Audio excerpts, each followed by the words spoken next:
यावल सातपुडा पर्वतरांगांच्या कुशीत असलेले सावखेडा सीम शिवारातील निंबादेवी धरण ओव्हरफ्लो झाले। सध्या निंबादेवी धरण प्रेक्षणीय पर्यटन स्थळ बनले असून ते ओव्हरफ्लो झाल्याने पर्यटकांमध्ये आनंदाचे वातावरण आहे।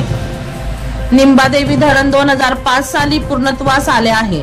या धरणामुळे चुंचाडे, सावखेडा सीम, नायगाव, दहिगाव, बोराडे, नावरे, गिरडगाव, वाघोदा, शिरसाड, साकडी, वडोदे या गावांमधील शेत शिवारात विहिरींना खूप मोठ्या प्रमाणात फायदा होत आहे। त्यामुळे शेतकरी वर्ग दुबार उत्पन्न होण्यासाठी सक्षम झाला आहे।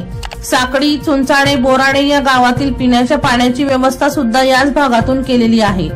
गेल्या वर्षी या ठिकाणी पर्यटकांनी मोठी गर्दी केली होती, म्हणून महाराष्ट्र शासन लघु पाटबंधारे विभाग जळगाव कडून सुरक्षितेसाठी निंबादेवी धरण क्षेत्रात प्रवेश करण्यास सक्त मनाई केली आहे।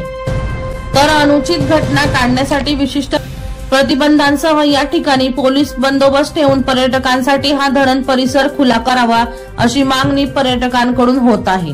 वर्षा लोहार यांचा रिपोर्ट V1 लाईव्ह जळगाव।